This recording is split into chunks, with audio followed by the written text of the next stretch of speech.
Hey, RetconRaider here. At this point, we've already revisited the three main NPC factions that will be featured in Phoenix Point. That just leaves one other notable faction to discuss. That being the Phoenix Project itself, the fragmented organization that the player will be controlling during the game's main campaign. Now, I almost decided against making this video, because honestly, we just don't know a whole lot about the Phoenix Project right now.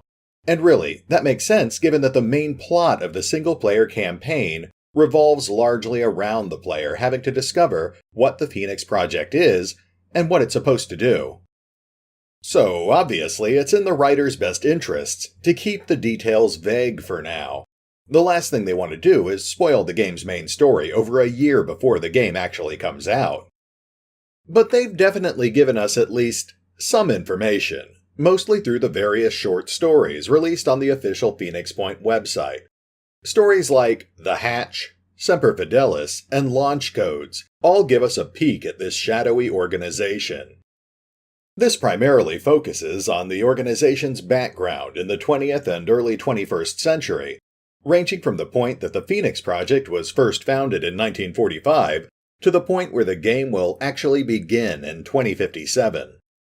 If you've watched any of my other videos about Phoenix Point, then you've probably already heard me talk about a lot of this stuff. But since I've had a few people ask me about doing a standalone video focused just on what we currently know about the Phoenix Project, I decided it couldn't hurt to go over it all one more time. So let's get started by reviewing what we know about the history of the Phoenix Project. It begins with The Tomb of the Phoenix by Jonas Kyratzes. Now, I've talked about this story a lot in my past videos, so I'll make this quick. The Tomb of the Phoenix tells us about an ill-fated research expedition from Boston University, which was sent out to investigate a mysterious island in the Bellingshausen Sea in 1937. They discovered the remains of an ancient city, millions of years old and built atop what appeared to be a crashed meteor. During their brief exploration of the ruins, they found records that told of an intelligent species that preceded humanity, but which was gravely threatened when a meteor impacted the Earth and first introduced the Pandora virus to our planet's ecosystem. The virus ultimately drove them to extinction, but not before they created a chemical weapon that forced the Pandora virus into a dormant state, allowing humanity to grow and prosper for millions of years. These explorers soon stumbled upon a pool that was still infected with the alien virus, and quickly began suffering casualties as some of their number were mutated into horrible creatures, which turned on the others. In the end, only a small fraction of the expedition escaped, with at least some of them being interred in mental facilities afterwards, due to the trauma they had suffered. So, what does all this have to do with the Phoenix Project? Well, quite a bit, apparently. At the very end of the story, the protagonist, still a patient at a sanitarium, closes his written report in a way that makes it clear he has future influence on the creation of the Phoenix Project. He uses the Phoenix as an allegory for the precursor race, the prehistoric hominids, who ultimately sacrificed themselves to save humanity. He also goes on to stress how important it is for humanity to prepare for the eventual return of that alien threat, warning that the planet that it came from is still out there, and that remnants of the virus may still linger, frozen in our polar ice caps. He states that humanity must invest heavily in science and in understanding the methods by which such threats can be countered. Although it's never outright stated, it seems extraordinarily likely that this ultimately led to the formation of the Phoenix Working Group, a precursor to the later Phoenix Project. The Phoenix Working Group was first mentioned in The Hatch, also by Jonas Kyratzes, where it's mentioned as being a group that had previously served a similar purpose to the one that the Phoenix Project was also intended to serve. It, along with a number of other unidentified smaller entities, were all combined in 1945, shortly after the end of World War II, to found the UN-funded Phoenix Project. It was a program intended to research and prepare for the possibility of catastrophic contact with a hostile alien ecology. Members of the project considered themselves to be scientists, but admitted that there were also some military aspects to what they did. But they stressed that the point of the project was to take a serious scientific approach to what they saw as a potential threat to the human species. Phoenix Project operatives analyzed historical sources, searched for physical evidence, performed tests, and designed and implemented plans to safeguard human cultural continuity in case of disaster. This ultimately led to the momentous Phoenix 2 mission in 1973. In the early 1970s, the Phoenix Project had funded the Phoenix 1 mission, sending a small group of operatives to the moon to investigate the impact craters around Mare Imbrium, the Sea of Showers. It is likely that they were searching for evidence of the meteor that had struck the Earth millions of years earlier, but their search came up empty.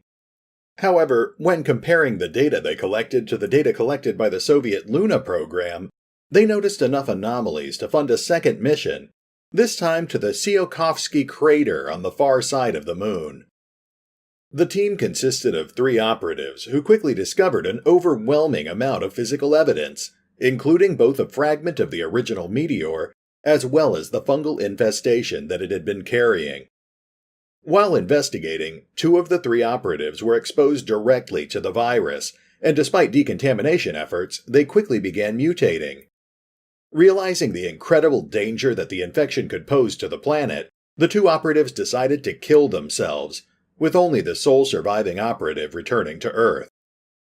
Unfortunately, this encounter ultimately led to political controversy 10 years later, during the tail end of the Cold War between the United States and the Soviet Union. In 1986, the U.S. Committee on Governmental Efficiency and Supplementary Projects interviewed the former Director of Operations for the Phoenix Project about the function of the organization, the events that occurred during the Phoenix 2 mission, and the organization's relationship with the Soviet Luna program.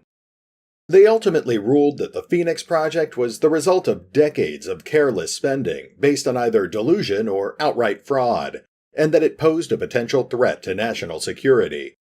While they did not have the power to actually shut down an international project, they did withdraw American support, ending their part of the funding and prohibiting the Phoenix Project from operating within their borders.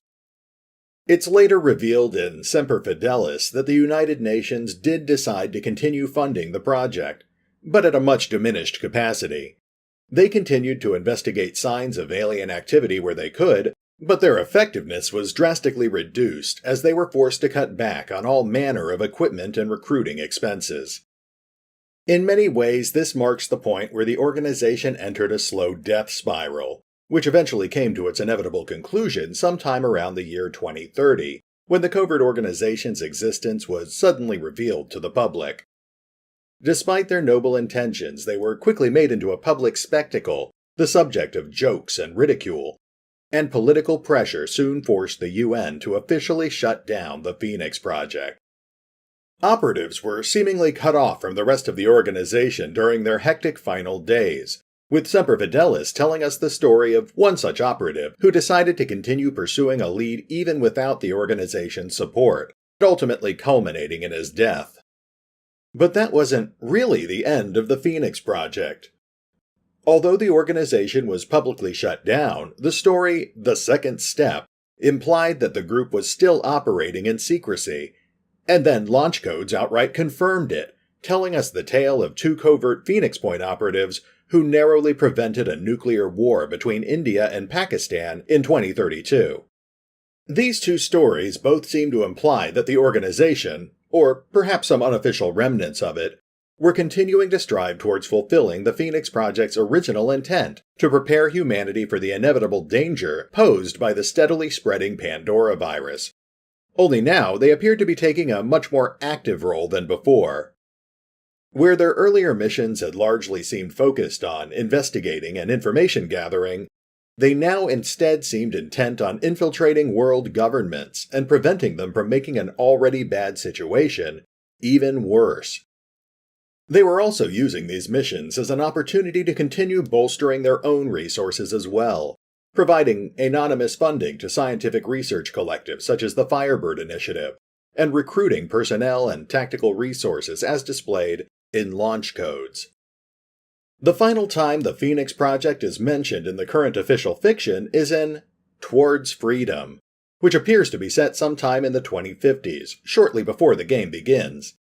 In this story, a single Phoenix Point sleeper agent is shown to have infiltrated the Grecian government as a science advisor, diligently carrying out her expected official duties while waiting for additional orders from the Phoenix Project.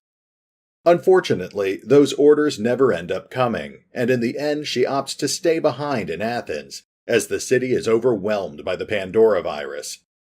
Which, of course, brings us to 2057 and the official beginning of the game, when the player is given control of Phoenix Point, the last known Phoenix Project outpost. The player's initial batch of personnel are all former sleeper agents who received instructions to meet up at the outpost, where they would await further orders, but no further orders ever come. Further investigation quickly reveals that they can't establish communications with any of the other Phoenix Project outposts. And the rest of the main campaign revolves around the player having to discover exactly what went wrong and what to do next. So, what did go wrong? Well, that's the big question, isn't it? And it's one the writers obviously aren't going to answer, given that it's the crux of the game's main storyline. But we can at least make a few guesses based on what we know about the organization and the Pandora virus. One thing that's touched on in some of the stories and is often mentioned in interviews about the game is that the Phoenix Project operated using a series of independent cells, many of which didn't know about each other's existence. This is displayed in stories like Semper Fidelis and Towards Freedom, both of which take place after the turn of the century, perhaps implying that they only adopted this method of operation after the Phoenix 2 mission in 1973. It's possible that they only started using independent cells after discovering that the Pandora virus could somehow absorb or consume the memories of the people it infected. This is something I've discussed in some of my more recent videos, and it would certainly explain why the Phoenix Project had a vested interest in making sure that none of their operatives knew more than they absolutely needed to. Unfortunately, this approach also has obvious drawbacks, some of them clearly displayed by the sudden and complete breakdown in communications in the 2050s. Somewhere along the line, at least some of the operatives intended to help coordinate the entire organization must have been killed or otherwise compromised, essentially causing the whole Phoenix Project to break apart into numerous smaller and completely independent groups, each of them operating on incomplete information. It's entirely possible that at least some of these groups are still out there, confused but still trying to fight the Pandora virus, much in the way that the player-led operatives at the Phoenix Point facility are. The player will likely encounter at least a few of these surviving cells throughout the course of the game, but they're also just as likely to discover cells that were destroyed, or even worse, compromised by exposure to the Pandora virus. It's also entirely possible that at least a few of those surviving cells may have been subverted by other prominent NPC factions. Now, as far as actual gameplay goes, we just don't know much about what the Phoenix Project has to offer. Thus far, the majority of the promotional material we've seen focuses on the comparatively more colorful NPC factions. But we do have a few small bits and pieces of information.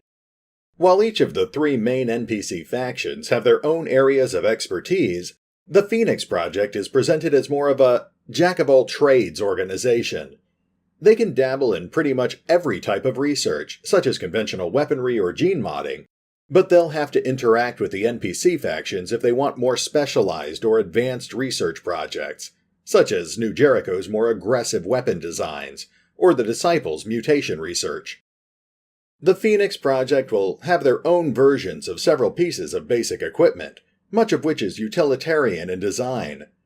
So far we've only gotten to see this basic concept art for some heavy armor and a dropship of Phoenix Project design, but both pieces of equipment appear to be built with functionality in mind. The armor is likely a sealed system intended to help stave off viral infection, while the dropship is obviously a stab at a practical means of transport in a world where the sky remains one of the very few safe means of travel.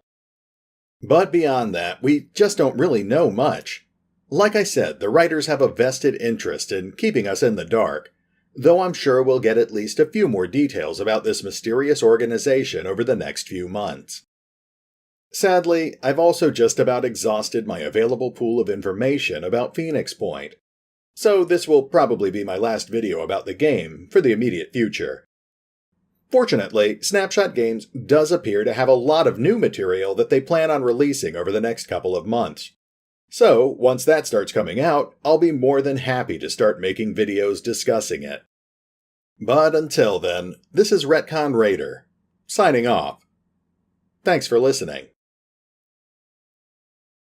Oh, and remember, although I do love talking about Phoenix Point, you can find out all the latest information by visiting the official website or the official crowdfunding campaign over on Fig. Links are in the description.